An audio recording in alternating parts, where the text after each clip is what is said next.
Hello students, welcome to smarts math online classes. आज हम real analysis के again one of the most important theorem करने जा रहे हैं। तो सबसे पहले थ्योरम की स्टेटमेंट देखते हैं कि स्टेटमेंट क्या बोल रही है। स्टेटमेंट क्या बोल रही है? Every infinite set is equivalent to a proper subset of itself. कि हर इनफाइनाइट सेट, जो इनफाइनाइट सेट होता है वो किसके इक्विवेलेंट होता है? वो इक्विवेलेंट होता है अपने ही प्रॉपर सबसेट के। क्या कह रहा है? हर इनफाइनाइट सेट इक्विवेलेंट होता है अपने ही प्रॉपर सबसेट के। ठीक है स्टूडेंट, ये स्टेटमेंट मैं आपको दो सेट्स की एग्जांपल लेके भी बताती हूँ कि क्या बोल रही है स्टेटमेंट, थ्योरम की स्टेटमेंट क्या बोल रही है।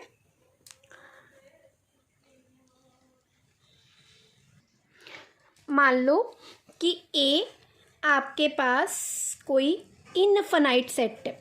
ए आपके पास कोई इनफाइनाइट सेट है, ठीक है।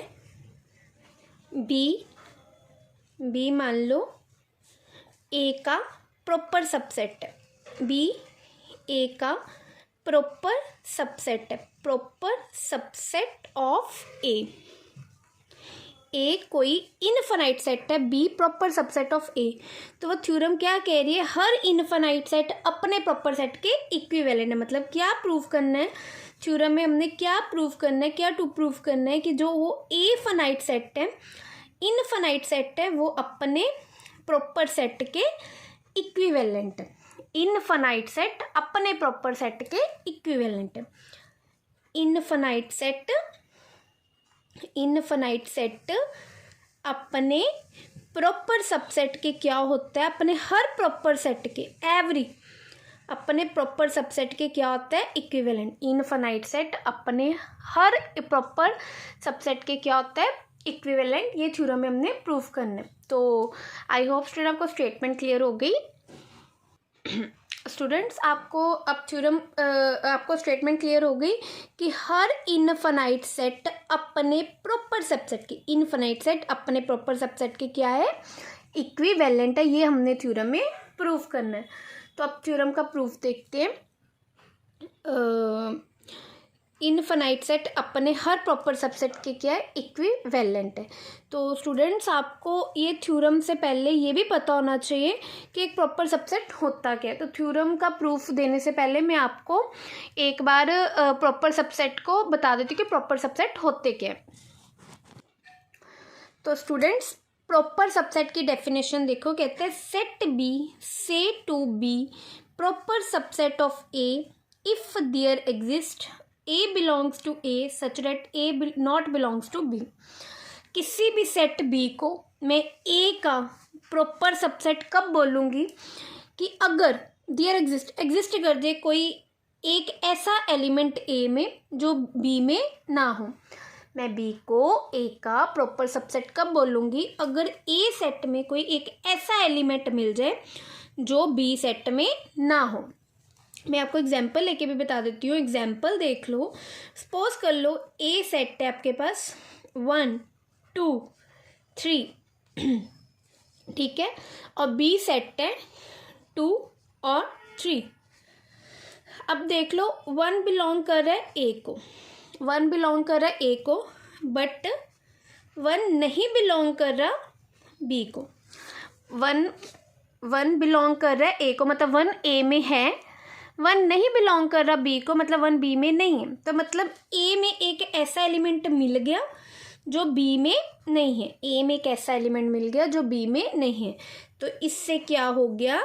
बी प्रॉपर सबसेट हो गया, प्रॉपर सबसेट हो गया ए का, प्रॉपर सबसेट हो गया ऑफ ए का। ठीक है स्टूडेंट्स। तो अब स्टूडेंट थ्योरम का प्रूफ देखते हैं। तो क्योंकि हर इनफाइनाइट सेट को उसके प्रॉपर सेट के इक्विवेलेंट प्रूव करना है, तो सबसे पहले मैंने वो इनफाइनाइट सेट को नाम दे दिया ए। मैंने मान लिया लेट ए, मान लिया बी इनफाइनाइट सेट की ए एक इनफाइनाइट सेट है। तो कहते हैं देयरफॉर अगर ए कोई इनफाइनाइट सेट है तो इससे क्या होगा? A has a countable set से बी, कि उस ए के पास ए काउंटेबल सेट, एटलीस्ट एक काउंटेबल सेट होगा जिसको हमने नाम दे दिया बी। क्यों? क्योंकि बेटा रिजल्ट होता है एवरी इनफाइनाइट सेट कंटेन्स ए काउंटेबल सेट, कि हर इनफाइनाइट सेट के पास काउंटेबल सेट होता है। स्टूडेंट्स ये एक थ्योरम है जिसका प्रूव मैंने इससे पहली वीडियो में दिया हुआ है, तो आप इसका प्रूव वहाँ से देख सकते हो, तो उसका मैं लिंक भी शेयर कर दूंगी। ठीक है स्टूडेंट्स, तो ये रिजल्ट के अकॉर्डिंग कि हर इनफाइनाइट सेट कंटेन करता है काउंटेबल सेट। तो ए इनफाइनाइट था, तो इस रिजल्ट के अकॉर्डिंग ए के पास हमने मान लिया कि एक काउंटेबल सेट है जिसको नाम दे दिया बी। ठीक है स्टूडेंट्स, उसके बाद हमने मान लिया लेट कर लिया सी एक सेट जिसके पास ए के तो सारे ए माइनस बी, मतलब उसमें बी के एलिमेंट छोड़ के ए के सारे एलिमेंट है। सी सेट कैसा है, उसमें बी के एलिमेंट छोड़ के ए के सारे एलिमेंट है। तो ए कैसे बनेगा, C union B. A set कैसे बनेगा, सी यूनियन बी, और B intersection is equal to 5। ये कैसे बना स्टूडेंट्स, मैं आपको ये एक प्रैक्टिकल एग्जांपल लेके बताती हूँ। हमने क्या मानना था, हमने माना कि सी ए माइनस बी है, और ये क्या इम्प्लाई कर रहा है कि ए कैसे भी बनेगा, सी यूनियन बी। ठीक है, and B intersection C is equal to 5। मान लो कि आपके पास ए में ये 1 2 3 4, ठीक है, बी में एलिमेंट है 3 एंड 4, और सी क्या है, ए माइनस बी। ए माइनस बी मतलब बी के एलिमेंट छोड़ के, तो मतलब 3 और 4 छोड़ के ए के सारे एलिमेंट, मतलब 1 एंड 2। ठीक है, तो अब देख लो A union sorry C union B करें, सी यूनियन बी करें तो क्या बनेगा, 1 2 यूनियन 3 एंड 4, तो वो क्या बनेगा, 1 2 3 एंड 4, तो वो किसके इक्वल है, ए की। तो इससे बना कि अगर मैं सी सेट लेके चलूँ, इससे बना कि अगर मैं सी सेट ए माइनस बी के इक्वल लेके चलूँ तो ए क्या होगा, सी यूनियन बी के अकॉर्डिंग। देख ले प्रैक्टिकल एग्जांपल से, और देख लो बी इंटरसेक्शन सी।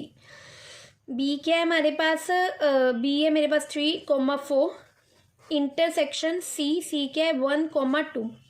इंटरसेक्शन मतलब कॉमन पॉइंट, बी और सी में कुछ कॉमन है, कुछ कॉमन नहीं, तो मतलब 5। तो अगर मैं सी ए माइनस बी लेके चलूँ तो ए सेट कैसे बनेगा, C union B and B intersection C is equal to 5। तो स्टूडेंट्स आपको प्रैक्टिकल एग्जांपल से क्लियर हो गया, अगर मैं C A minus B set लेके चलूँ तो ए सी यूनियन बी बनेगा and B intersection C is equal to 5 होगी। तो स्टूडेंट्स लेट बी, जो बी सेट था मैंने उसके एलिमेंट मान लिए कि इस तरीके के होंगे, B1 B2 B3 so on. B a countable set, क्योंकि बी ए काउंटेबल सेट है तो मैं उसको डिस्टिंक्ट इनफाइनाइट एलिमेंट्स में अरेंज कर सकती हूँ। ठीक है, ये बाय काउंटेबल सेट की डिफाइन के अकॉर्डिंग हो गया। फिर कहते हैं we take another set B1, मैंने B1 एक अनदर सेट ले लिया, B2 B3 B4 so on.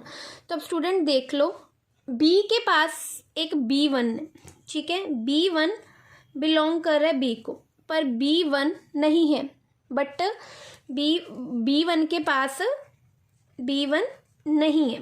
ठीक है, B1 B में है बट B1 B में नहीं है, तो B1 में नहीं है, तो इसका मतलब B1 प्रॉपर सबसेट हो गया B का, क्योंकि मेरे को एक ऐसा एलिमेंट मिल गया B में जो B1 में नहीं है। मेरे को B में एक ऐसा एलिमेंट मिल गया जो B1 में नहीं है, बाकी सारे एलिमेंट है, तो इसका मतलब B1 is a proper subset of B। ये कैसे हो गया, प्रॉपर सबसेट की डिफाइन के अकॉर्डिंग।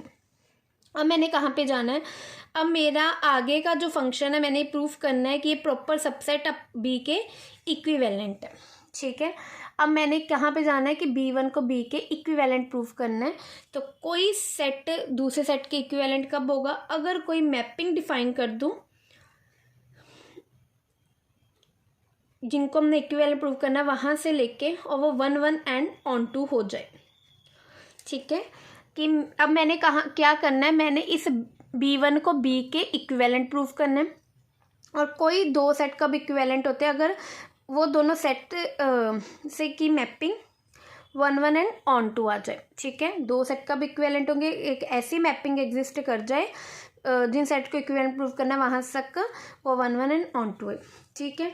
तो अब मैंने B1 को B के इक्विवेलेंट प्रूव करना है, तो सबसे पहले मैंने एक मैपिंग डिफाइन कर ली एफ मैपिंग B से लेके B1 तक by FPY is equal to BI+1 for every BI belongs to B। मैंने ये मैपिंग एग्जिस्ट कर ली, और अगर मैं इस मैपिंग को 1 1 एंड ऑन टू प्रूव कर दूँ तो ये दोनों सेट क्या हो जाएंगे, इक्विवेलेंट हो जाएंगे। तो let BI BJ belongs to B, अगर BI B को बिलोंग कर रहे हैं तो मतलब वो FBI is equal to FBJ हो जाएगा। तो इनकी आगे इमेज किसकी इक्वल है, BI1 BJ is equal to BJ+1 by define of F, कि हमने मैपिंग ऐसे डिफाइन की है कि हर BI जो B को बिलोंग कर रहा है उसकी इमेज BI+1 के इक्वल है। तो BI+1 BJ+1। अब ये दो कब इक्वल होंगे, जब इनके ये नंबर्स आपस में सेम हो जाएंगे, मतलब I+1 is equal to J+1 हो गया। I 1 से 1 बेटा कट हो जाएगा, 1 से 1 कट हो गया तो क्या आ गया, which implies I is equal to J। अगर I is equal to J है तो मैं लिख सकती हूँ ना BI is equal to BJ, क्योंकि मतलब I अगर 1 है तो ये में 1 होगा, यहाँ पे 2 तो ये 2, ये दोनों सेम हो गए। तो दो एलिमेंट की इमेज लेके चले थे सेम, और अगर वो एलिमेंट खुद भी इक्वल हो जाए तो वो मैपिंग क्या हो जाती है, 1 1। तो यहाँ से मैंने प्रूव कर दिया F इज ए 1 1।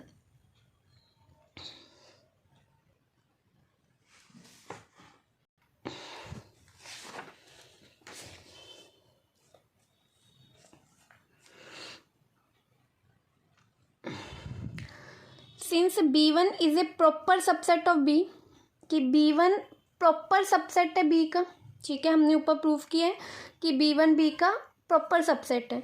तो बेटा अगर कोई सेट दूसरे सेट के प्रॉपर सबसेट होता है, दोनों की सेम सेट की किसी सेम सेट के साथ यूनियन लें तो वो भी क्या होते हैं, प्रॉपर सबसेट। मतलब जैसे B1 प्रॉपर सबसेट है, सॉरी अगर B1 प्रॉपर सबसेट है B का, तो इस B1 की यूनियन और B की यूनियन C, मतलब दोनों जो एक सेट जो दूसरे सेट के प्रॉपर सबसेट है सेम यूनियन ले तो वो भी क्या हो जाता है, प्रॉपर सबसेट, वो भी क्या हो जाता है, प्रॉपर सबसेट। तो इस रिजल्ट के अकॉर्डिंग B के प्रॉपर सबसेट है, तो दोनों की सेम सेट के साथ यूनियन ली तो B1 union C is a proper subset of B1। इस सेट को मैंने नाम दिया था A1 और B यूनियन C था A के इक्वल। इसका मतलब A1 is proper subset of A, मतलब A इनफाइनाइट सेट का मेरे को एक प्रॉपर सबसेट मिल गया, इनफाइनाइट सेट का प्रॉपर सबसेट मिल गया। अब मेरा रिक्वायर्ड टू प्रूफ क्या है कि A1 इक्विवेलेंट है A के, ये A1 A के इक्विवेलेंट है। अब स्टूडेंट्स हमने पहले प्रूफ किया है ना कि B सेट B1 के इक्विवेलेंट है, वही सेम रिजल्ट अगर एक सेट दूसरे सेट के इक्विवेलेंट होता है तो इनकी दोनों साइड सेम सेट के साथ यूनियन ले लें, B यूनियन C, इधर भी B1 यूनियन C, दो जो इक्विवेलेंट सेट है इनकी यूनियन सेम सेट के साथ ले लें, वो भी क्या हो जाती है, इक्विवेलेंट। और B यूनियन C किसके इक्वल आ गए, A के। B1 यूनियन C को मैंने पहले लेट क्या किया हुआ है, A1, तो इसका मतलब A इक्विवेलेंट आ गए A1 के। और ये क्या सेट है, A क्या है, इनफाइनाइट सेट। A1 क्या है, प्रॉपर सबसेट, ठीक है ना, A1 is a proper subset of A।